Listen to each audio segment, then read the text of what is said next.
Okay, guys, welcome to this Monday's Wealth Creation Show. Today it's titled Breakthrough, and this is going to be a really good show. We've got a lot to cover. Jim, this is quite an important one for you. You put quite a lot together for talking today. We've kind of split it down into about 10 different kind of subtitles. So we'll go through them and talk about, in essence, breakthrough and how to break through and achieve really extraordinary success in 2024. And I'm sure anybody that's watching or catching up is why you watch this in the first place, is to pick up on these kind of tips and advice to help you break through your own success. And that's, in essence, what the Wealth Creation Show is here for. So quite excited to go through this today. What about you, Jim? Yeah, well, primarily, it's like, has everybody still got their New Year's resolutions in place? I mean, if people have actually just fallen by the wayside, the New Year's resolutions already. This is why I thought I'd put this together, because I mean, this is about breakthrough in 2024 and actually to take you forward. Now, we talk about breakthrough in 2024, but the reality is it could be next month, it could be the month after, it could be the month after. It makes no fundamental difference. The breakthrough could happen for you at any point in time. That's the key here. You just have to recognize it. And this is all about preparation, okay, and opportunity. And you're preparing for the opportunity appears, and that is the point of readiness. That's when you're ready to break through. Yeah, that's when you're ready to break through. This is what it's all about. And how on earth do you break through? For people out there, I used to sit in the audience when I used to sit in, I was encouraged to come, 30 years ago, I was encouraged to go to functions and my upline and have mentors and people used to be on stage and they used to go, I was sitting in the audience just like you. And then all of a sudden, like a light shining down, it came to me like a light bulb. It was like, and that was my moment in time. This is my moment to shine. And I was like, at what point am I actually going? Is this going to, what point is this going to happen to me? and really, I then deduced if it has to be, it's up to me. Mm-hmm. That's what it comes down to. If it has to be, it's up to me. No one else. That's an important thing, Jim, because people do sit and think, when's it going to be my turn? When's it going to be my turn? And I think, like you say, if you educate yourself and continually build your knowledge and prepare yourself properly, your point of readiness will come, but you have to make that happen, in essence, as well. It's usually when you finally work out that actually you're supposed to do something. Yeah. You need to make it happen. You get sick and tired of being sick and tired. I'm just sick and tired of being sick and tired. I'm sick of where I am right now. We'll do something about it then. And this is what we're going to talk about. This is the extraordinary success that you can actually get in 2024. Creating you need to create some sort of inspirational program. And I'll tell you what I did for me when we talk about this. You also need success, really. It's not an overnight phenomenon. I actually was speaking to someone recently, Highlander. I know you're tuning in. Yeah, I was speaking to someone recently about this. It was actually, he's got a young son, Gavin. Alex is an outstanding lead guitarist. And I'll be honest, I was glad when I spoke with Gavin about this. His son's very young. And I said, listen, this guy could be the next Angus Young. Easily. The next Dave Grohl. This guy could be absolutely phenomenal at the guitar. And he's got a complete and utter passion for this. And he talked about how he's getting these all grade A's and his O grades and he's setting these hires and he'll probably get that as well. And then he'll go into university. And I thought to myself, I felt my dream for him disappearing. Because I thought, as soon as he mentioned university, I thought, oh no, didn't tell me he's going to be an academic. And he says he's going to do music. And I went, right, okay. Hallelujah! It's like, this guy is going to be the next Dave Grohl. He's got to be, because he is so talented and he just loves the guitar. He loves the lead guitar. Definitely. And I watch out for him, Alex Harrower, because he will be a guitarist of the future. He will be the Dave Grohl. He will be the Eddie Van Halen. These sort of guitarists. They're the pinnacles. But this is what we talk about right here, the breakthrough. You're not an overnight phenomenon. And I actually said to him, look, to be honest, from the very standing start, it usually takes you to break through to meteoric success, anything from 15 to 20 years from a standing start. That will surprise a lot of people. But if you go back to the point of readiness. It's somebody actually had that vision, and where they are right now, in the pinnacle of their career right now, you know, Bezos, where Steve Jobs was, where, you know, all these different, Branson was as well. It didn't happen overnight. The breakthrough was when they started, and it took them 15 to 20 years to come to, you know, this mega empire that they built and what they built for themselves. So you have to be in it for the long haul, really. It's not an overnight phenomenon, but results of consistent and focused attention is needed here. And we're going to talk about this plan to help you in your journey. What's the first thing we want to talk about, Richard, then? You know, in terms of where it is, and I'll tell you how it applied to me. Yeah. So you talk about obviously setting this really focused and consistent plan of action, and really you need to have vision. So you need to really set yourself compelling vision to start yourself on that journey. And I think clearly define your vision for the year ahead, and we'll talk about this year in 2024. And what does that actually mean for you, and what do you want to achieve? And make it quite specific. Joe, make it things like measurable and achievable, and things that are relevant and time bound. You talk a lot about working smart, Jim, and obviously smart, working smart rather than spending a lot of time doing things that maybe aren't irrelevant. So write it down, visualize, and have a really clear, compelling vision. Yeah, effectively, what SMART is really doing, you know, we talk about SMART goals, time bound. This is SMART. Yep. So what SMART is an acronym for is specific, measurable, attainable, relevant, and time. Okay, so here we are right now. Clearly define your vision. Now, it doesn't need to be for 2024. It just says, it's just because I've thought, well, start the new year. This is probably what everybody wants to know. But you could start at any point in time. You could start right now and have it for the next year, the next 12 months. So it could go from February to the end of January next year. It could go from, you know, you could start on the tax year. You could start from the 1st of April and then end up the 31st of March the year after. And so it doesn't matter. It's a compelling vision that you want to do and you want to achieve. Let's give you a specific example here, Richard. Okay. I've only finally got that 1.9 million approval. That's literally taken a year to buy these 30 properties. 1.9 is just literally, the paperwork came down on Friday and they said to me, yes, we have approved everything. This is the rate we're going to give you. They actually stuck to the rate they gave me in the beginning a year ago, by the way. They tried to get away with it and put it up another percentage. And I went, on your bike. You made all the mistakes here. And then they actually realized that. So this is about having these specific measurable goals. So, you know, this goes back to the Richard, I'm going to buy 50 properties in the next 2 years. Yeah. And you went, really? So we bought 20 so far, and we're buying 30 now. Yeah. How on earth did that come about? And these are specific and measurable. And I put a time date on it, didn't I? Identified the time. So if we go through your SMART goals and we talk about that, it was specific. It is measurable. It's 50 properties. The numbers have to be right, obviously, and they are. Is it attainable? Absolutely, because I've got the capital to do it. Is it completely relevant to what I'm doing? Absolutely. It's about freeing time. It's about making money outside of what I do, and it's no reliance on me at all.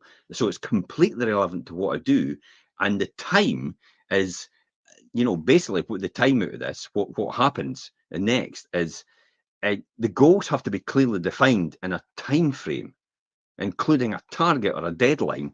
And I really wanted to do them in a 2-year period. And we are at the 2 years. We are, yeah. Missed them. Oh, I missed them by a couple of months. Yeah, it's a wee bit out, but I mean, what does it matter? What does it matter? What is it going to matter about in the next 3 or 4 years' time? It's going to be completely irrelevant. My friend actually says to me, oh, my daughter's moving out, Ian. You know, we're talking about this morning. My daughter's moving out the flat now. What should I do with it? Should I just keep it and should I just rent it again? And I went, well, and he says, well, has the prices gone up? Because next door was sold 15 years ago for 75,000. And really, that's the price of what mine would be now. And I went, but that's 75,000 probably just at the peak of the credit crunch. Because these flats were that. I says, let me take you back to Den Walk that I bought 20 years ago for Yeah. 23,000. 2-bedroom, lower flat. 75,000 now. Yep. It's gone up 3 times. And in that period of time, over 20 years, I've made £100,000 in rent to offset against costs. Do you think that was a good investment? Absolutely. And he says, I'll be renting my flat. Because that's effectively it. By having these goals and having them measurable and understanding the dynamics of what you're actually trying to achieve and setting that compelling vision. I mean, why do I want to do it? Well, I want to set myself free. I want to have the choice to do what I want to do when I want to do it. I want to go and see Richard Branson and meet him every single year and have lunch with him, and spend the week with Richard. I could do that every year if I wanted to. It won't make a difference to my income. It won't make any effect at all. It might, so I could do that every single year if I wanted to. I could never do that working a 9 to 5. Yeah. And that really brings us, that really ties in with the next point, which is identifying why and understanding your deep-rooted reason why you want to achieve that vision. And for you, Jim, that's what you say. Obviously, you wanted to build your portfolio, you wanted to leave a legacy, you wanted to be able to do things like travel to Neckar and do things like that. And this obviously facilitates you and gives you the ability to do that. So that would, for me, from listening to you and knowing what your vision is, that's your reasons why. There's a lot of compelling reasons why, for me specifically. I just want to have, I want to be answerable to no one.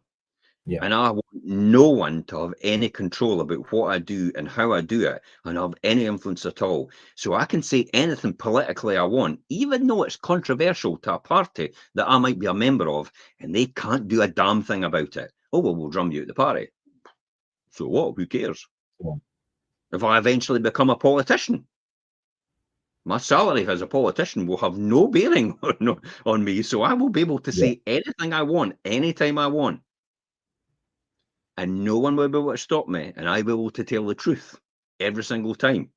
Whether it hurts or not is a different story, but it'll certainly hurt the party I'll be involved in. Hence the reason why I'll probably never be a good politician, because I can't tell a lie. That's the problem here.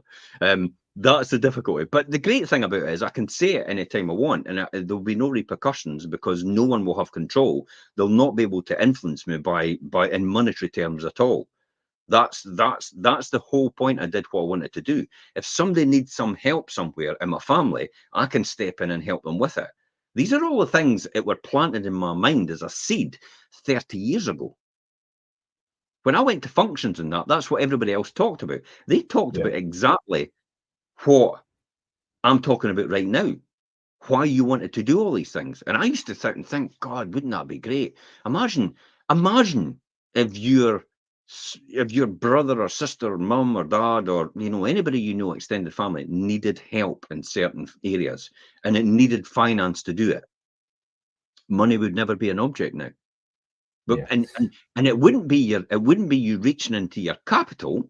It will actually just be out of your income. So therefore, it'll just keep replacing all the time. It's not as if it's going to disappear. Once you get to a tipping point, it never. It's like you've now got a challenge. You're now like Brewster's Millions. It's like you're trying to spend it as quick as you can make it. But man, really bothered. And a big why for you, Jim, like you say, obviously, it's not just the impact on your life, but how you could impact other people's lives around you. And obviously, you use that, and you talk about obviously the money and obviously your company's platform and things as well. You use that to facilitate helping others and making a difference, especially like community and like you say, the people around you. And that's a big part of why you do. Well, this comes back to the principle that every single person I meet, when they say, "Oh, I don't want any more money," and I say, "Well, can you earn more money?" And they say to me, "Absolutely, I can earn more money, but I really don't want any more money." I says, "Well, tell you what, go out and earn the money and give it to somebody that needs it. That's your obligation now. Now that you've got what you want, go and help somebody else get what they need in some shape or form. Don't just think about yourself." Yeah. You're really here on this planet to serve other people. I don't think most people understand that. You're here on this planet to serve other people.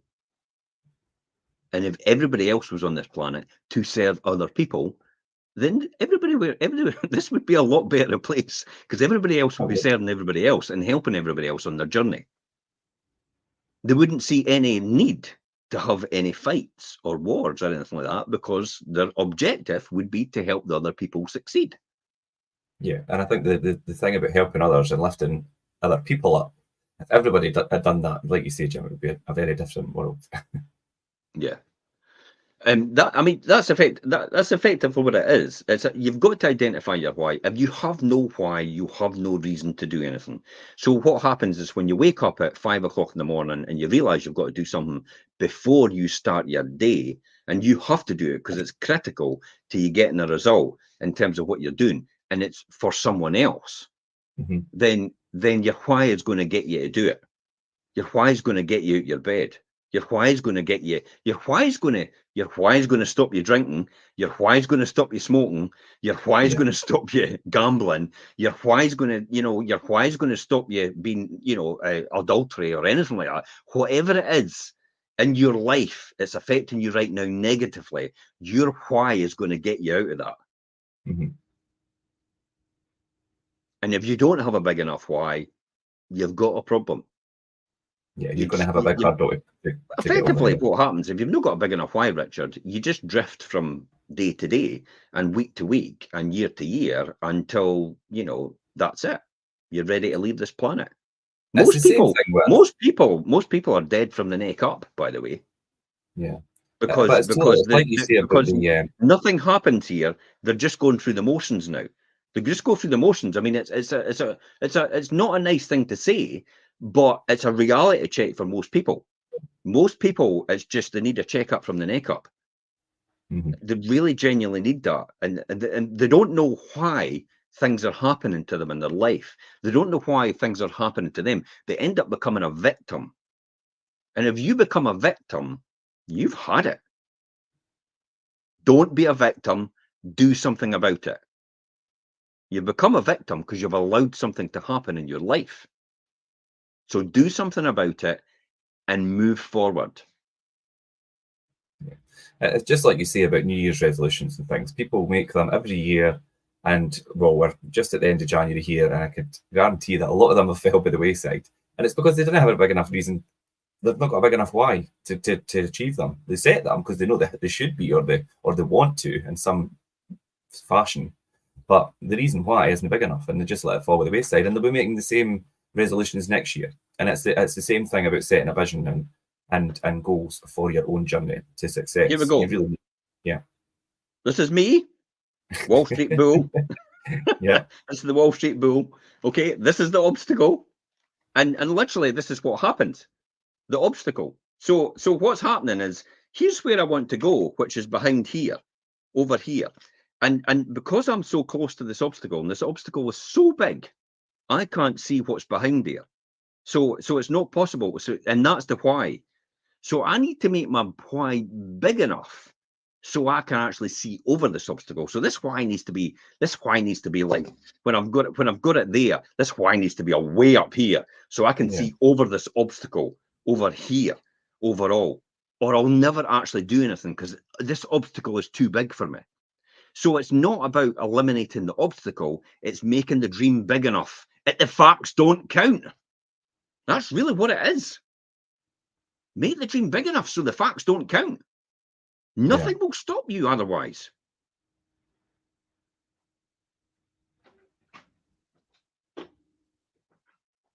So let's talk about people's beliefs, because that does tie in with what we're moving on to talk about, and creating really empowering beliefs. Because I mean, people do have a lot of their own deep-rooted beliefs and thoughts that, I mean, they identify really that are limiting. They don't identify that that's what's limiting them from moving on. The limiting beliefs, and it's really holding them back.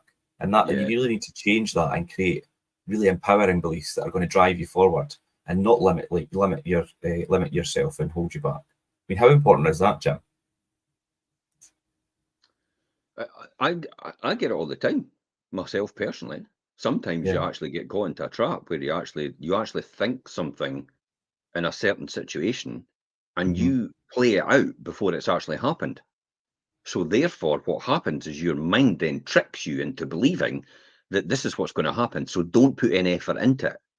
But you've not even got any further forward. This is the old thing about, I used to fall out with my mum before I got to the house. I had the Because you've already conversation played it out in your head. I had the conversation in my head, and as soon as I got in that door, my mum opened her mouth and I went, and I left again. It's like, what? But that's what happens. We all have belief systems. So you don't have that when you're younger. You don't have that when you're born. So every single belief system that you have is actually been acquired by the environment you've grown up in and what you've learned from other people. So, if you believe certain things, then it's gonna stop you. Now, how can I think of that? If you believe a certain, well, if you believe a certain type of class of people are lower than you, you'll always go through your life thinking that they're a lot lower than you and actually treat them like that as well. Yeah, subconsciously you just treat them like that because Yeah, and you that's won't what you know believe. what's done because you've always done that, and everybody else round about you does that as well. That's how it happens. And then what happens is you get indoctrinated into that system and that cycle, and you don't actually see anything else out of that. Therefore, you become completely blinkered and oblivious to what's going on around about you. Politicians, it happens to all the time. They get a bit of power.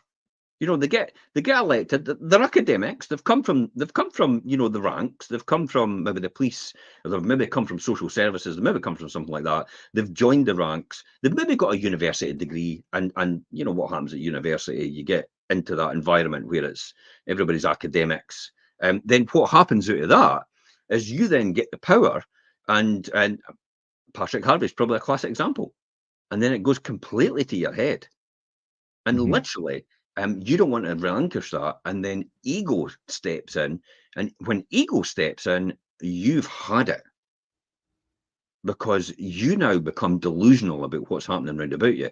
And while everybody sees that Rome is burning, you continue to fiddle. Like Nero, fiddling Yeah. while Rome's burning.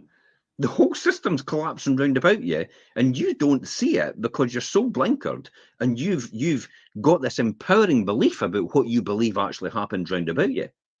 You're not open to suggestion anymore. You're not open to you're not open to anything. You just believe that's the way the world works. So you need to be open-minded a lot of times. You also need to remind yourself that you're open-minded, and you need to often refer to that every single time. And then you also need to think about empowering beliefs that you have. So when you make decisions, you're not second guessing yourself, but you're kind of just running it by, I run things by you, I run things by Yeah. Perry, I run things by other people, just to see what their thoughts are as well, and to see if what I'm actually thinking of collectively is the right decision. Yeah, I was just going to say, because a lot of the time, Jim, 9 times out of 10, you probably know the answer, but you'll bounce things like you say, you'll come to me and go through things, and I'll be like, yeah, you're right. Or I'll maybe throw in a few questions that maybe make you think, oh, well, maybe I never thought about that. Because it's brilliant to be able to bounce things off people and get a different perspective. Although maybe you are right, but still, it's good to do that. Okay, so let's go back to develop a positive mindset and surround yourself with people who uplift and inspire you. That is the team round about you. Let's take Yes. Richard Branson as a classic example. Uh-huh. Develop a positive mindset, Richard Branson, and surround you with people who uplift and inspire you.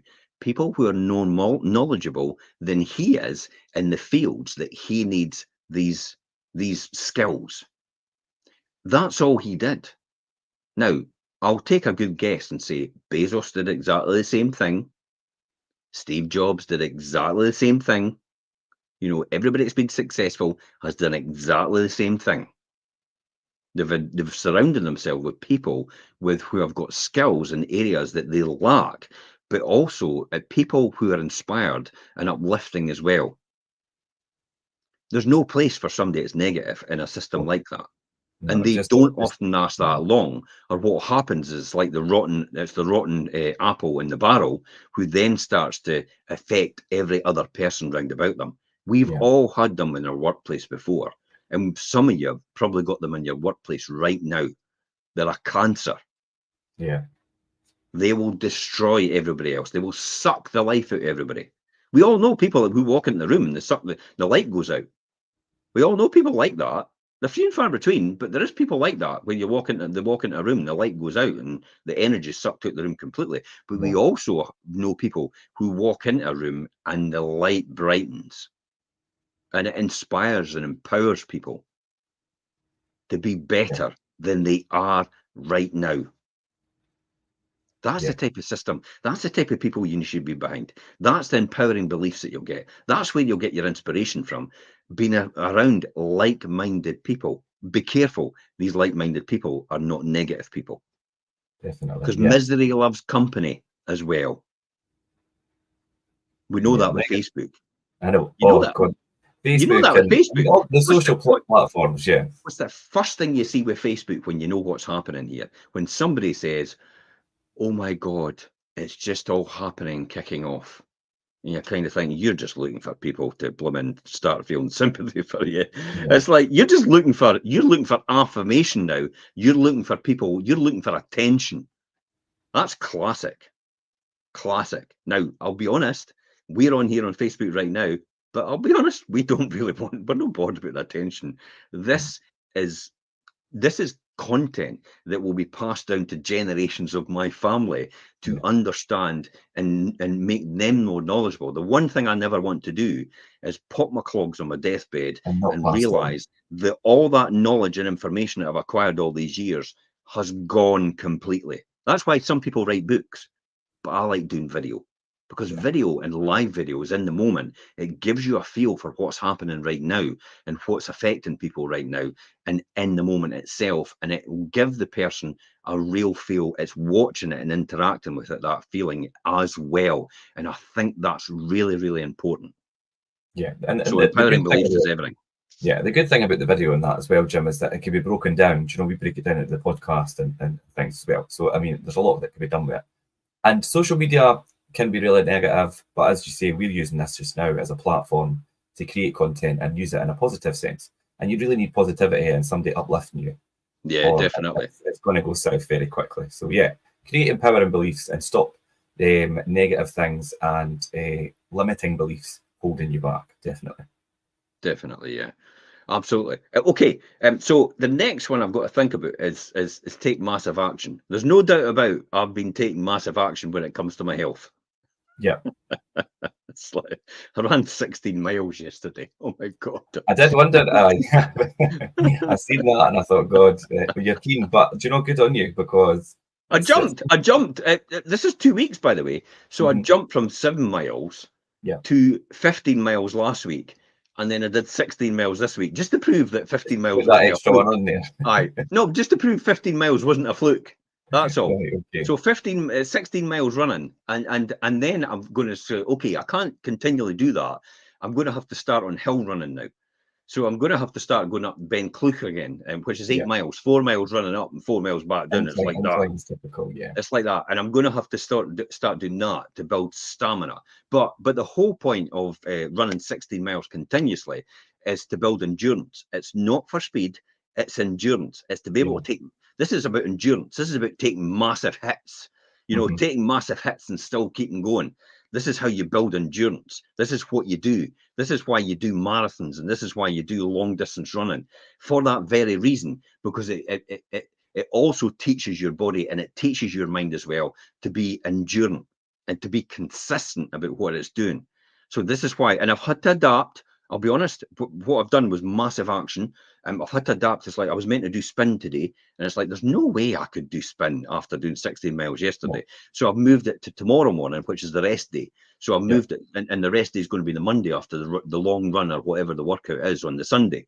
So see how I'm adapting that. But you really have to take massive action. You break your vision into actionable steps, how you're wanting to do it. So how I've done with my training is that I started off just running on a Monday to Friday. Yeah, it was Monday. 5K. So Monday to Friday 5K, probably about 3 or 4 months ago. And then I started adding, well, I was doing my mile swim in the pool on a Wednesday. So Monday to Friday 5K. And then just after Christmas there, in the new year, Elaine thought this was a fad, by the way, with the spin bike. Oh, right, okay. It will not be long before you're no using that. And I thought, oh, thanks for the vote of confidence. that didn't go down well, by the way. However, but that's what happens in relationships. Sometimes there's, you just have to combat that. You just have to overlook that. But the key here is I got the spin bike and I thought, right, okay, twice a week on the spin bike now. And I'm only at beginner stage. I'm only in half an hour stages and sitting in the saddle because I need to get my backside used to sitting in a saddle. Yeah, If I'm going to start triathlon again, I've got 3 triathlons lined up, 3 sprint triathlons, one in April, one in May, and one in June or July, one of the. So I've got 3 sprint triathlons done up as well. So that's So see how I'm now taking massive action. I don't do things in halves. No, I It's know like that. it's all or nothing. You're Monte Carlo or bust. You go large or go home. If you're just going to do it at small doses, it's like bugger off. But Just you go have, do something else. but you have done it in a way where you've started at a certain level, set yourself these kind of these milestones and things, and work towards where you are now. And I know that there's a lot more to go. Definitely a lot more to go because I've now got the Everest ultramarathon in my sights. Which is quite a big which is quite a big goal. But Jim, what pops into my head when I'm out there is think, what can I do? It'll really push my limits. And I thought, before it was the Everest marathon, and yeah, now it's like maybe I can do the ultra marathon because if it's not my body, it's the problem here because I've just proved that it's no anything to do yeah, with muscles, my joints, or anything like that. I just need to build stamina, and I could possibly do that. So I'm not doing it this year. I'm kind of got it in my sights for not this November, but the next November. The reason I'm doing the next November and I'm not doing May, the May one is a commercialized event for Everest Marathon. So in other words, somebody makes a profit out of it. The November one is run by the Sherpas to raise money for the Sherpas on the mountain. so it Now, goes these back to people them. Yeah, haven't got a halfpenny to rub together. They've not got 2 pennies to rub together. They are abject poverty. The yeah, Sherpas sometimes, the younger Sherpas that are training in the very beginning, are literally live outside when they're actually lugging everything up the mountain on behalf of us, the climbers, and yeah. they're on their back. And they can't afford to live in lodges. They live outside, and some of them die in the cold. Hmm. That is not acceptable to me. No, And I was not chuffed when I found that out. And I did a vlog about it a few years back and actually published it and said, this is ridiculous. There should be some sort of organization that could protect these people and actually make sure they're paid the right amount of money so they can actually get, some sort of proper shelter. shelter. Yeah, So this is why I've now got the Everest Marathon Ultramarathon in my sights, but I want to do November because it's run by the Sherpas, and the money should go to the Sherpas to help them and not to a profit entity. And to do that because this is a real sense of purpose for me. So now I've built a sense of purpose. Plus the fact as well is I do not want to be beaten by Richard Branson going up Virgin Gordo on his bike. you don't want to be This is what kicked this all yeah, off. When I was behind, what I call driving Miss Daisy, up the yeah. thing there. I mean, there's no disrespect to Richard, but he's just like relentless, just pedal, and granny gear all the way up. And it's like, I'm embarrassed. I'm 20 years younger than him. And it's like, he's outpacing me. This is a guy that's 77-year-old, and I'm supposed to be the triathlete. This isn't acceptable. And that is effectively why I'm doing what I'm doing. Because I do not want to be in that position when I go back in November this year and basically still be behind them. I want to be side by side. What really bugged me was Jamie Siminoff, obviously, is March fit. So Jamie, all the way up, just kept right beside Richard, and they had a fantastic discussion, and I wasn't included. You were trailing at the back. That pissed me off something rotten. Yeah. The knowledge and information I could have got from Richard at that time would have been priceless. And all because I wasn't much fit at that time, I lost out on twice on a huge opportunity to learn from a billionaire. Mm-hmm. All because I couldn't get fit enough to cycle up that Virgin Gordo and keep up one. That's what annoyed me the most. And that's what's driving me now. You will either be pushed by your circumstances, that's me, Yeah. or pulled by your dreams. Yeah. And my circumstances were, I don't want to be behind Richard Branson. I want to be side by side with him the next time. And my dream is I want to run the ultra marathon on Everest. See how I'm pushed and pulled Yeah. by both. This is what you've got to do. You could do this. This applies to everything. This is not just about the things that I talk about. This applies to everything. And it could be on a really small scale for you because you might just be starting out, but you'll be pushed by your circumstances or pulled by your dreams. When it gets to the end of January and you've got no money left because you're skint after Christmas, what do you think you do? You go out and try to earn more money. You're pushed by your circumstances. Your circumstances, yeah. Or you've got a vision about what you want to do for 2024 and you're pulled by your dreams. That vision. That's the vision that's going to get you out of your bed. If you're neither, you will do nothing. By the time we come to this time next year, nothing will have changed for you. Might have got a wee bit worse, actually. Because if you're not growing, you're contracting. That's generally what happens. So, and I'm talking about growing within and as well as without. And growing within is all about empowering yourself to read the right books, get around the right people, listen to the right podcasts, attend the right functions, all these different things. Listen to the right mentors, get the right team on your side. That's what empowers you. That's what gets you to take massive action. Hung by your tongue is what I do quite a lot. I make good promises to people and I'll make damn sure I deliver. For that very reason. My word is my bond. And it's the only thing that I will ever give away myself. And I will never allow that to happen. And that's why I always take massive action when I go into things. Because I know that massive action works. Yeah, that massive action and that commitment to doing that, of course it will. And you talk, Jim, there you talk about obviously the right people, surrounding yourself with the right people, speaking to the right people, reading the right books and things. And that's all part of continually learning and growing. And that's what we're just going to move on to. And you really need to commit to that. I mean, a lifelong learning and personal development plan, if you really want to be successful, is so important. And you really need to invest a lot of time into expanding your knowledge and your skill and your expertise. And a big part of that is like what you said there, is speaking to the right people, attending seminars and things with the right people, with like-minded people, reading the right books, listening to podcasts. If it's something similar to what we do in our content, if you're listening to that, then fine. And seek out mentors that are more successful than you and you could learn something from. And they will really help guide you through that journey and step up on their shoulders to get you to the next stage in your journey to success. Yeah, I would say, I would say so. Read a book all the time. I said, I've started Stephen Covey, 7 Habits of Highly Successful People. Again, I was for just that very reason. That the second time. Is this the second time you've started? Yeah, second time I'm on it. And it's like, wait a minute, I never read that in the first time round. I think I'm actually reading a completely different book. And none of that. And it just shows me straight away how important it is. And how will that affect me? Because remember, it's all about me. It's not about changing someone else. Yeah.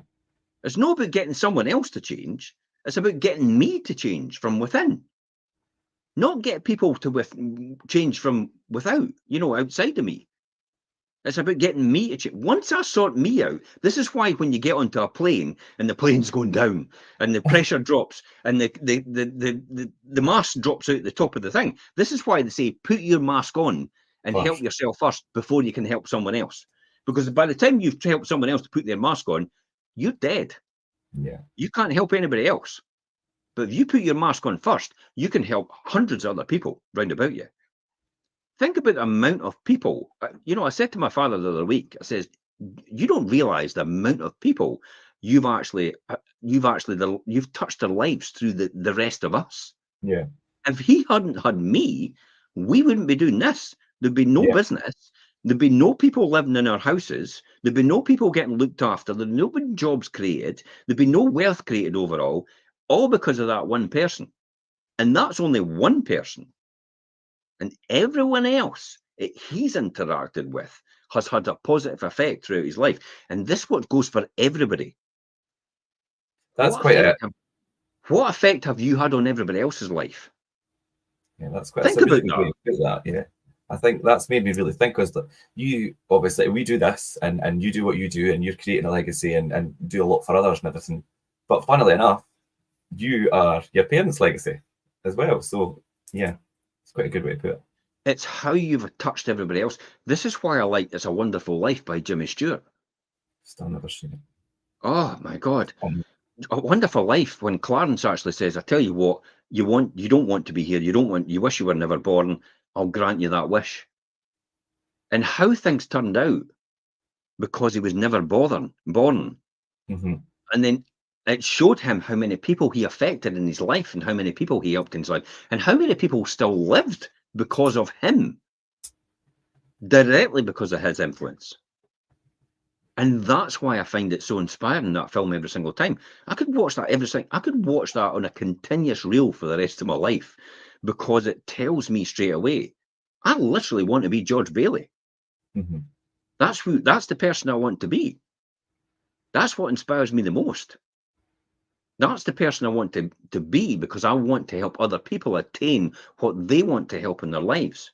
And the vehicle we use to do that is this wealth creation. It's Yeah. also selling people's houses. People don't realize when I walk into somebody's house, and I say it a lot, but let's say it again. It's like, I'm here to solve their problem, not because the solution is anyway, it's sell their house. Yeah. But the problem at hand is the issue we have to solve first before we decide if we need to sell the house or not.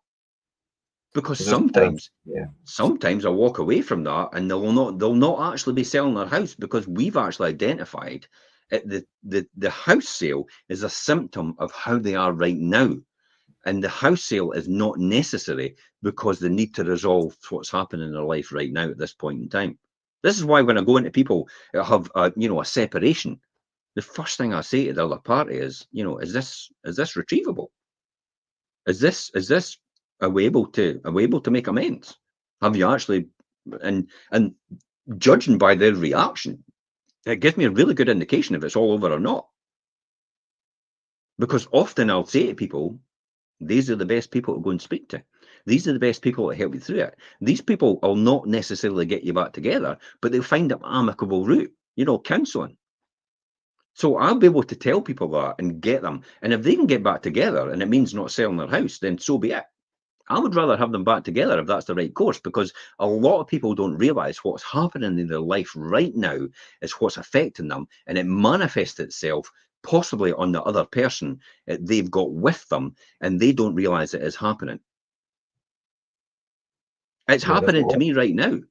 I know it's happening to me right now in a certain way, and I'll not discuss it here. I'll maybe discuss it later on, in maybe 3 months or 4 months from now, when we do another show on something. But it's happening to me right now in certain ways, and I realize that's happening to me, and I'm able to tell this in my head to shut up and sit in the corner.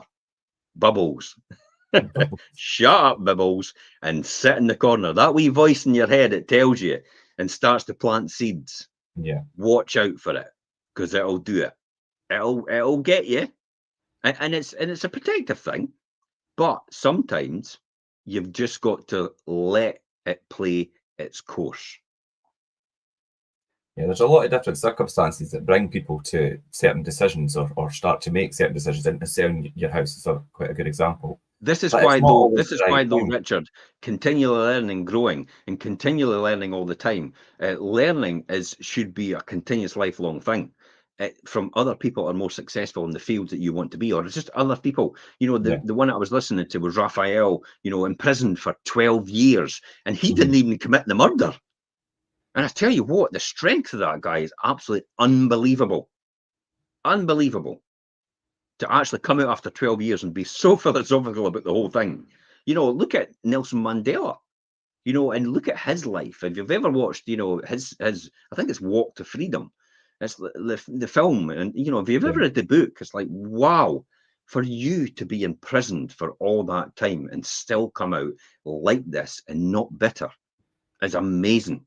What can you learn from people like that? It'll help you in your life. That's what you've got to think about. Not what can I get from you? What can I take from you? What can I learn from you? What can I learn from your experiences so I don't need to go through it myself? So I can identify it if it's going to be happening to me, and I can stop it before it happens. This is the old thing about people self-sabotaging. Oh, things are so boring just now. What can I do What can I to make do? it? What can I do to make it exciting? I'm going to have an affair. Yeah, That's what happens. They self-sabotage themselves because they need excitement. They yeah, need dopamine. It's crazy, absolutely crazy. And yet the person that's been loyal to them all their life, their partner, has possibly even had their children and all the rest of it, have gone through all that turmoil and everything like that. It's just like, no, just go throw all that away. It's like, do you really want to reinvent the wheel and start all over again? Because I know what it was like in the beginning. It's yeah. like, I don't want to go through all that again. I like steady, nice and steady. Yeah, no, it's true. And the self-sabotage thing is that people do strange things when they don't realize what the drivers actually are or why they're feeling a certain way. So Yeah. that is quite First thing you important should be to asking, learn. if you go off the tracks and you know you're maybe using alcohol too much, you're maybe gambling too much, you're maybe addicted to something too much, you're maybe taking painkillers too much, and you're not really needing them. You've got to ask yourself, Think about the why. why are you doing that? Normally, it's usually a control mechanism for people to understand. To understand this, you're using it as a control mechanism to have some sort of control of your life because you feel you've got no control. This is why people become anorexic. They know it's doing them bad, and they look in the mirror all the time. They convince themselves that they need to, they need to lose more weight, because it's purely it's a mental thing. This is what the health service doesn't understand. This is what most psychologists actually are now beginning to realize that all these illnesses are mentally led. They're not diseases. They're mental health issues. It's a mind thing. And then once you sort out what's happened to you to cause this symptom, that's what it is. It's a symptom. It's not a disease. Yeah, Then if you resolve that, you'll resolve this. This, as Bob Proctor says, it's not disease, it's dis-ease. yeah, That's all. It's uncomfortable. This is what's causing you this. Because of that. Solve that and you'll solve this. The pill's not going to help. It's not going to sort you at all. It's just going to delay it and it's just going to suppress it. yeah, yeah. That's not really the answer. Like you say, a pill's not going to help it. It's just going to probably mask it, Yeah, or it make will it do. manifest. Yeah. That's So right. Quickly, just before we jump on, it's and a classic example of that, and so many people know about this. It's when you get a headache. mhm, I'll take a pill to get rid of it and mask it. You've got to ask yourself what's causing the headache, yeah, because the headache just doesn't happen by chance. There's something that causes it, and you need to rectify in your life. It's causing the headache in the first place. Stop taking the pills and sort the actual problem. yeah. Okay, And let's move on. that could be a multitude of things. It could be diet. It could be you could be not drinking enough water. There's lots of things. I'm listening to Diary of a CEO now, and there's a guy on the now. It says the health issues that are coming out, the mental health issues that are coming out right now, all come back to diet. Hmm. It's what we're consuming now that's causing this Yeah, problem. That's another story. yeah. Okay. Well, we talk about obviously the physical side of things and your health and lifestyle and things as well, Jim. So, what about like how important are daily rituals to you in order for you to continue doing what you're doing in terms of maybe like your fitness journey at the minute, or just your continual building on knowledge, like you say, reading books and things as well. Daily rituals to do that and being quite consistent with them are obviously a big part and an important part of that. Habit stacking, isn't it? Yeah. If you want to have a healthy lifestyle, you've got to habit stack. And habit stacking, I mean, this is the example how I started. It's like I just swim a mile every week in the pool, if not 2 kilometers. Well, which is more than a mile. A mile is 1.65 or something like that kilometers. But I swim a mile at least in the pool every week on a Wednesday morning. It has to be at 7 o'clock because I've got the rest of the day I need to do other things. Yeah. And then a habit stacked again, and I started putting in, let's run 5K on a Monday and a Friday, first thing in the morning again, and that's it. And then I looked at, let's run a bit longer. Okay, I had to get up earlier as a result of that. Listen, if you've not got enough hours in the day, go to bed half an hour later, get up half an hour earlier. There's another hour a day for the whole, if you had that every day, you'd have another 365 hours in the year to use, and 365 hours is 365. I'm trying to work that in working weeks. 37.5 is almost another 10 weeks. And it's the same time you've got. Imagine having another 10 weeks of productivity. Just because you're going to your bed a half an hour later, you're getting up half an hour earlier. Just like that. So you can create that time if you want. You could also use someone else to take a lot of burden off you. Therefore, you get a lot of stuff taken off with a virtual assistant or a PA or something like that, or somebody else helping you, an employee, like yourself, Richard. You do a lot of my stuff. You take all that off you, and then it leaves your time to concentrate on the things that you should be concentrating on next. So this is why habits and rituals are actually essential in doing what you're doing. The gratitude thing. I'm going through that phase just now. I'm looking at things and thinking to myself, God, I'm pretty bloody lucky. It's like, I'm lucky to have someone like you, Richard. I'm lucky to have, I sat with Ben last night and I says, God, I'm lucky to have you, Ben. It's like, I was talking one of the proudest achievements when he went back at 9 years old to the shop and went, well, the Sale of Goods Act, section 13, subsection B says that this toy gun is not fit for purpose. And the person, this was the second attempt he went back. And actually, in the event, the shopkeeper went, here's your money, son. As everybody in the queue watched this 9-year-old say that, it's like the guy was like, oh my God. It's like, there's your money, son, beat it. and I think that was one of my proudest moments. It's like a 9-year-old boy doing that. It's like, I'm not taking this shite. Yeah. And these are the sort of things, the gratitude, possibly the visualization. Where are you going to be? I visualize myself sometimes lying on the beach. Visualize myself speaking to Richard Branson. I visualize myself speaking to Jeff Bezos. I visualize myself speaking to Elon Musk. I visualize all these things. Whether they happen or not is another story, but I still visualize them. I still don't have it. I visualize myself, Prince Charles, King Charles and Prince William and all the rest of it. I visualize myself, at parties with these people. I mean, I don't. It's not an obsessive thing. It's just like I just have a full expectation at some point in time I will be at events and organizations and functions and all the rest of it with all these other people round about me. I think it's important that if you can't visualize yourself doing something or being somewhere, or then if you can't, then you've got a problem there. But if you can't, if you cannot visualize it, you'll never achieve it. Yeah. Now, whether I want to achieve it or not is another story. But it gets me used to the idea, so you don't become starstruck when you meet people like that. It's like, oh my God, I'm overwhelmed. It's like, and tears. It's like, no, this is just normal people. So it's no different to me. So when I bump into somebody like that, like somebody from the television and that, and I have often at Glastonbury and stuff like that. Yeah. I just introduce myself and so, well done. And they go, what for? And I go, well, probably just for being you. You've given people a lot of laughter and a lot of enjoyment about what you do and all the rest of it. And they're like, oh, thanks very much. That's what I ask of them. And then you go, oh, give me a selfie. And it's like, give me an autograph. And it's like, it's like, they're just like you and I. And I don't need anybody else to tell me I've met them. It's like, I don't need to show anybody else I've met them or spoken to them or been in business with them or anything like that. It's like, the Richard Branson selfie was just because everybody else went, when are you going to get a selfie with him? Other than that, I had no desire to get that. And that's the sort of thing, because other people need that affirmation. That's fine. I'm okay with that. So the gratitude and the visualization, the affirmations, the physical exercise, this is all what helps you and prioritizing your self-care, as you'd said, Richard. And having that will manage your energy effectively. Now, when I went out to run for 16 miles, I do not look at the time I'm taking to run 16 miles.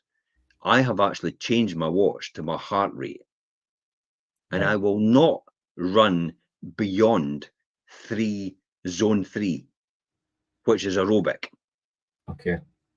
Zone 4 in my heart rate is threshold, and zone 5 is maximum. So I will not run beyond aerobic. I will not go into threshold. And even if I find myself going into threshold, if I was going to Beeley Point, I stopped and I started walking, because the objective of the exercise is endurance. If I went into threshold, you'd be lucky if I'd do seven miles, because your heart's now working Too much, a lot more, and your body's working a lot more. That you're losing a lot more energy, and it's not now endurance anymore. So during the week, threshold. During the weekend, endurance, aerobic, and that's what sustains you longer. So this is why when you're in business or you're whatever you're doing, you do not want to work in threshold all the time. You want to make sure sustainable. Yeah. It's not sustainable. You'll get less done if you're working in threshold all the time. You just need threshold when you need it. This is what my mentors used to tell me. I went, "What are you talking about? It's like flipping eggs, it's Monte Carlo or Boston, all guns all guns blazing every single time." It's like, and that's how burnout happens. No surprise, I've been there several times. Several times, but that's another story. Well, that is another story. That's Diary of a Property Investor in this Wealth Creation Show. Probably episodes, I'm not really sure. Episode 46 to 52, because I did it towards the end of the year, which was the first year that we were running. So that's Diary of a Property Investor that we did in this Wealth Creation Show in episodes 46 to 52. So it's key here that you have to have some sort of daily rituals, but make sure you're not killing yourself every single day to do them. Yeah. You have to fit them in. And a big thing as well, obviously, like you say, habit stacking and setting those daily rituals in things will help you attain what you're set out to do in terms of your goal, not just your end game or your end goal, but like just your daily, like, right, okay, I'm going to get up at this time, I'm going to do this, I'm going to do that. Now, sometimes things don't work out the way you want them to, and you maybe think that, oh, I've missed that, or things get in the way, and then that maybe makes you think, right, okay, I've kind of failed at that, and it lets you kind of, and then you kind of, it sets you back. But you really need to embrace failure sometimes, and learn from that setback, and let it enable you maybe not to make the same mistake again, or or use it as an opportunity to learn. Right, okay, well, I don't do it that way this time because I kind of fell by the wayside the last time I done that. And it's things like you spoke a few weeks ago, Jim, about you stayed out a wee bit later, and it put you on the back foot because you couldn't get up as early because you wanted to do. Do you know? And then, but you didn't think, oh God, I totally failed. It's just like, right, okay, I learned. I'll maybe not stay out as late that night and get up early the next day. Or whatever I'm doing the next day, I'll put on for the next day after it, because I know I'll never be able to sustain it, and I know it will push me to the limit, and I don't want to work in threshold up here. Now I'm talking about a threshold up here now, not in my body but in my mind. Because if you're constantly got these endorphins, you've constantly got these chemicals rolling about in your mind and stimulating all the time to work in threshold, because that's what happens. At some point in time, this actually gives way. Your serotonin disappears completely, and you get serotonin every single day from your gut, and it just depletes and it's gone. And you need serotonin every single day to feel content and happy within.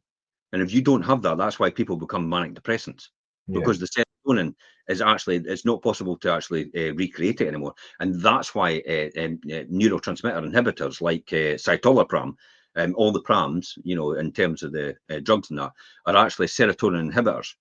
They actually slow down the depletion of serotonin. They actually don't do anything other than that. So anybody thinks that they're going to make me high as a kite, it's like, no, they don't.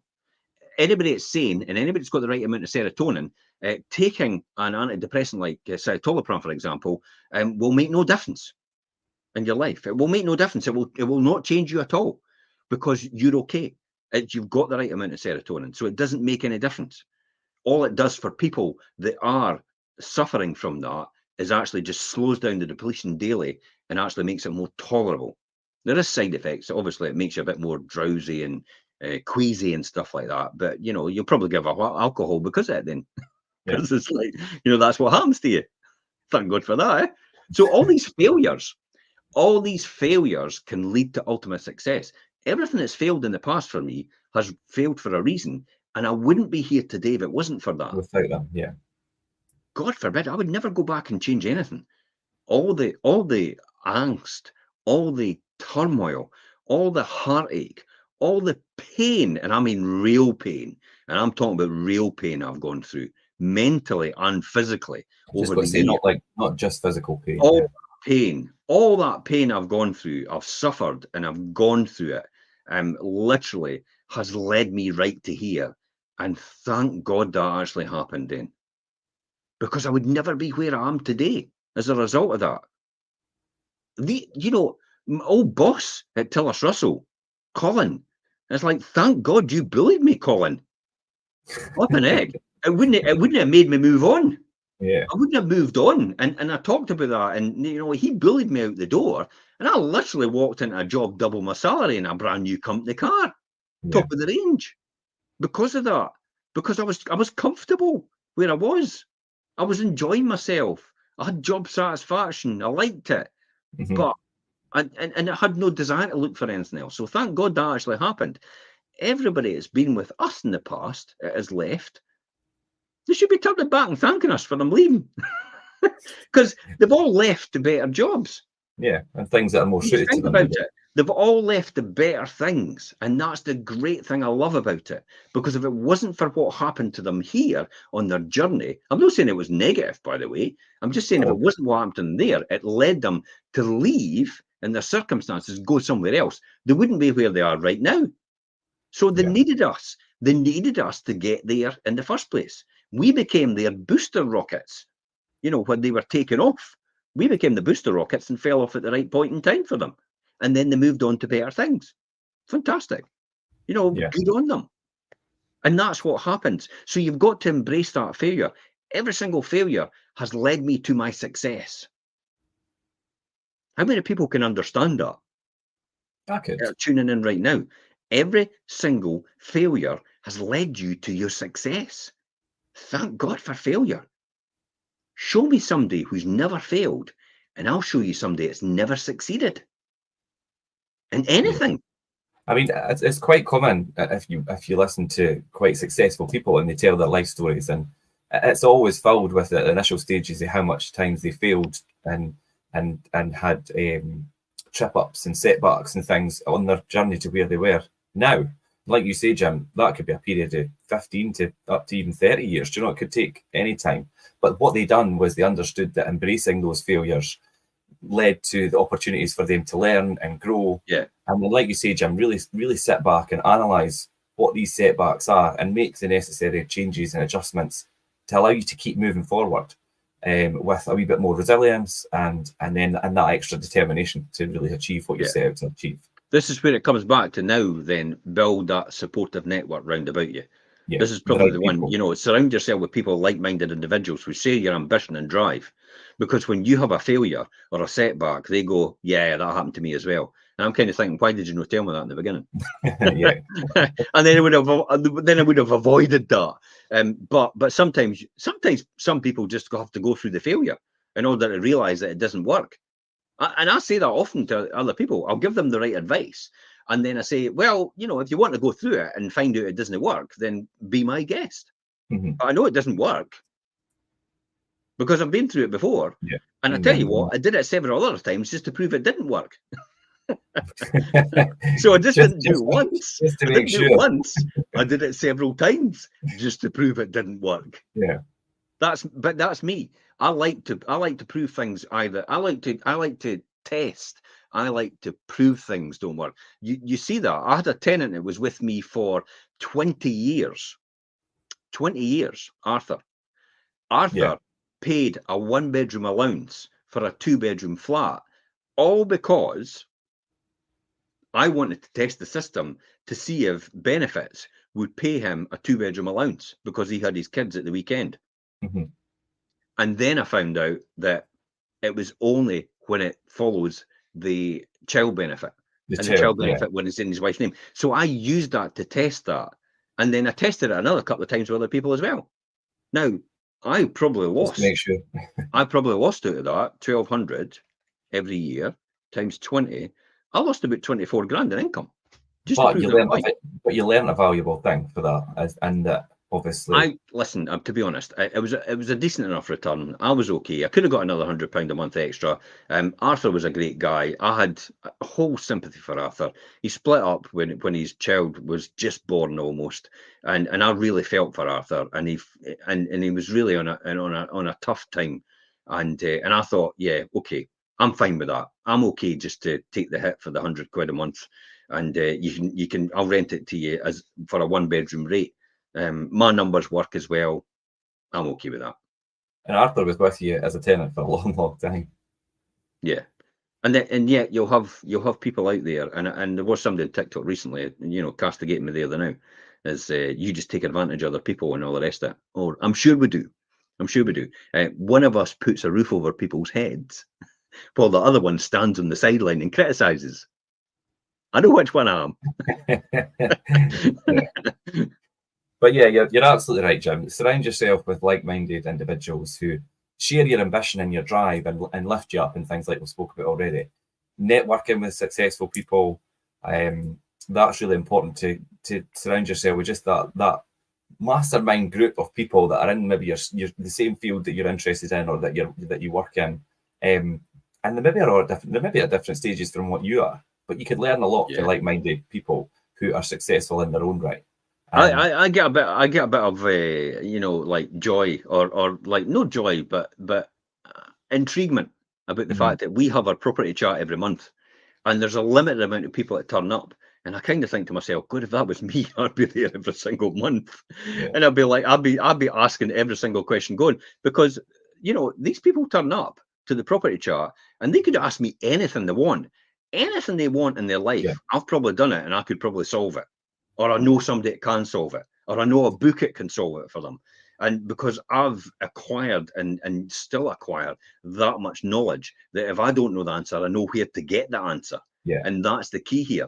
Knowledge is the ultimate gain. In the future, more people are going to be rewarded as knowledge workers. That's going to be the key here.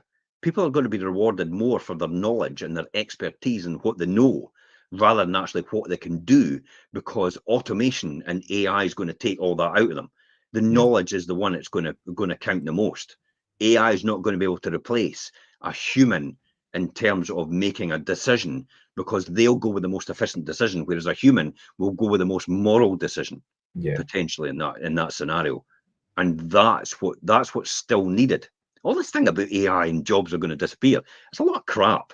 It's like they said that about computers, they said that about the paperless office, they said about everything. All it is all these people come from that job creation area, and then they go to the AI creation area. The jobs just move and they just reskill. That's it. The jobs will still stay the same. It'll not change. It will not make it. It'll just make another area efficient, and it'll make all these people redundant in that area. But all these people will just reskill and go into the AI industry. That's what will happen. It's a complete fabrication that they think they're going to be like 20 and 30% of the workforce will disappear. Everybody will still be in a job. But supportive networks, probably the most important thing. Joining mastermind groups, seeking mentors, providing guidance and support all the way through that. Yeah. This is the next one where I find real difficulty. Celebrating the milestones. It's like, because I just take it for granted. It's like, yeah, we got there. Okay, where are we going next? And I tend to do like that. I don't, it's like climbing a mountain. When I get to the first summit, it's like I didn't go, yeah, I've got to the summit. It's like, okay, where's the next summit? We need to get to the next bit, yeah. And for me, I built a resilience to this. I've built a dogged determination.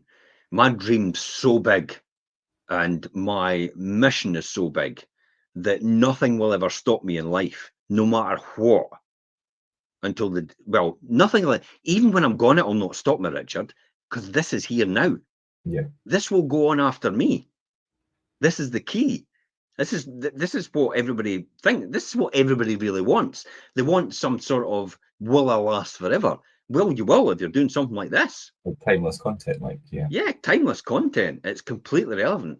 So when I'm long gone, if somebody's watching this in 100, if you're watching this in 100 years from now, it's like, congratulations, you've probably found the keys to wealth creation in all these episodes I've done before this. Absorb it as much as you can, take on board as much as you can, learn as much as you can, and you will master wealth creation, whatever that wealth may be. Whether it's in money, whether it's in life, whether it's in health, whether it's in happiness, it's all intertwined. It's not just about money. And that's what you need to really celebrate that. And for me, I just celebrate that all the time because I'm often celebrating it before it's happened because I know it's just a matter of time before it does happen. So it's no surprise for me. It happens and it's like, okay, great, it's happened. I expected it to happen. Expectation's a big thing.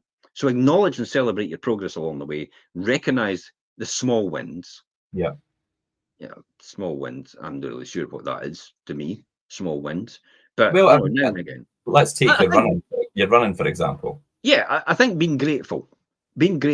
So I post on social media about my running and all the rest of it, and I post when I go out running, and I put hashtag accountability. But the accountability is not to get affirmation from everybody else. It's actually for me to be accountable for myself. Yeah. So I'm posting on social media for me to see. And when I'm talking, when I'm running, when I'm talking about what I'm doing, sometimes I'm talking to myself. It Yeah. just so happens everybody else is interacting and they actually think I'm talking to me. They think I'm talking to them as well, which I am. Yeah. I am. But you're But just kind of talking out loud. I'm also reaffirming it to myself. My self-talk. See how I'm doing that with the self-talk? Yeah. What I'm doing right now is reaffirming it to myself. And repetition is the mastery of all skill, according to Tony Robbins. Or it could be according to, it could be according to Bob Proctor. It could be because Tony Robbins learned from someone else as well. I mean, Tony Robbins learned from people like Zig Ziglar. And Zig Ziglar used to say that as well. See how that's all come down. You're a product of the environment that you create and you're within. And this is why we talk about build a supportive network, learn by your failures, and about being involved with other people, and also celebrating the milestones. So don't go too much. My No. mentors used to say to me, just because you're now in the leadership group, don't go out and buy yourself a new car. It's No. like No. it's only That's the a bit leadership extreme. group. But people do that. People get to that certain point and think, oh, let's just start celebrating and go crazy. Oh my I God! think, It's like it's the reward is disproportionate to the achievement. yeah, it's important to maybe take a wee step back and think, oh, that's good. I've done this. I've got to here. To keep that kind of recognize it, keep your motivation, give yourself a wee bit of momentum to keep going to achieve your ultimate goal, rather than stopping too short of that and celebrating too quickly, too Yeah, far from where you actually set out to be. Definitely. I think you need to have the reward. It's like when people, I mean, classic example. I'm just buying these 30 properties. Okay. Once I get these 30 properties, some people would run out and buy themselves a new Lamborghini. It's what, really? Or a new Tesla or a new BMW, or you notice I'm mentioning the estate agents' cars and stuff like that. It's Yeah. like I've got a new job, so I've got it. When I got a new job, my mum bought me my suit when I got a new job. I never bought myself a suit. My mum bought it for me when I got a suit. Yeah. The black coat I wear, and everybody goes, "Oh, that looks really smart." My mum gave me it for my Christmas. They just you can go out and buy yourself small things. You can just go out for a meal or something like that. Yeah. Just go out for a meal, enjoy yourself, celebrate and stuff like that. Just didn't go overboard. No. Don't go overboard, because then what happens is when you get to the bigger goal, it's like, how have you got to celebrate? Are you Yeah. going? I'm going Yeah. into space. It's like, and so the things that that you would think subconsciously or unconsciously that the ultra marathon on Everest is a reward. Well, maybe it probably is. Maybe that is the reward for me building up to that. Maybe that's the goal, what I want to do. Maybe that's what ultimately I want to do. Maybe it's like Now, the goal and the rewards wrapped into one. yeah. So whether I get there or not, I would love to get there, and I will get there. But whether I actually do it when I get there is a different story, because it's neither here nor there to me. It's only for me I'm doing it. It's not for anybody else. The reason that I do all these things, the reason this all goes on social media, the reason I do everything is because at some point I'm going to inspire someone else to do something for themselves. Yeah. Not something for me. I've got enough. I don't need any more. But at some point in time, I'm going to inspire someone else to do something for themselves. I'm going to help somebody on their journey. I'm going to help them improve their life. I'm going to help them get a better, just a small improvement in what they're doing. I'm going to help them crack the code, about the fact that why I'm not getting this breakthrough. Why am I not getting this breakthrough? Why am I not getting this breakthrough? Why is it not happening for me? Why is it not happening for me? And it's like, oh my God, just hang on in there. Yeah. The people that hang in there the most and keep plugging away are the people that are ultimately successful. And that's what you recognize in every single person that's become this meteoric success in whatever they do, because they just kept plugging away. Yeah. So yes, celebrate it. It's interesting you say that about, obviously, like, you're doing this, and somebody will tune in, and it will help them, and it will change how they do things, and that's ultimately quite rewarding in itself. And that kind of, we're going to finish up today and talk about giving back and contributing to others and things around you as you create your own success. And I know that's a big part of what you do, Jim, and something you believe quite strongly in. It's Richard, I'll be honest, it's the only thing that's driving me right now. Yeah. It's the only thing that keeps me going. It's the fact of giving back and contributing. I have enough. I don't need any more. Mm-hmm. How much more do I need? I mean, the one phrase I always remember, and I kind of thought, oh, you shouldn't really say that, Jim, because that'll put you off your track. It's like, but it's true. I've come to terms with it. There's only so much you can make, and the rest is just for show. Yeah. I can't be bothered with the show. I'm not interested in the show. It's like, look at my fancy car. Look at my fancy house. It's like, that's just not me. It's just like, I would rather say, look at what that other person's achieved. Mm-hmm. Look at where they're going. Look at how it's happened for them. I don't need any more. I don't want any more. But I can certainly make a lot more for other people and create something for other people. Yeah. Whether it's for my children, whether it's for my community, whether it's for, like yourself, Richard, we talk about this quite a lot as well. Whether it's for the people at work beside, whether it's for people that just come and go within my life. That's, I think, what drives me forward, to be a better person within. But that took a lot of years. Yeah. That just didn't happen overnight. That's a lot of years. That's a lot. You don't just shift your mindset to that overnight. Yeah. You're not conditioned like that when you grow up. The system that we're indoctrinated into, the capitalistic system and the way it works, is something that it's been taught from birth. It's something that also, with the early mirrors you get in your parents or the people around about you, influence you as a result, then mold and shape you. And it's difficult to break through from that. By the time you get to about 18, 20-year-old, you're kind of set in stone about your beliefs and who you are as a person. Yeah. But you can actually use these beliefs to go the right direction. Let's talk about the right direction, and giving back and contributing. Well, Raphael talked about, the fact that he actually goes into prisons now. He's been in there for 12 years, murder he didn't commit, but he goes into prisons because he realized, being in prison, that how people are treated in prison. Now, it's not about what they've done. But do they really need to be beat up every single day? And some people are actually in prison who really shouldn't be in prison at all, because a lot of people are in prison because of mental health issues. Mm-hmm. They're not. They've done what they've done because of mental health issues. So prison isn't the right system for them, according to him. Yeah, they need help and things in a different way. So this is all the things about a positive. It's probably creating a positive impact in the world, and using your resources, your time, your influence to contribute to causes that align with your values. Your values are really fundamental here. What you actually believe, and what you believe, what you think and believe, is what you need to align with.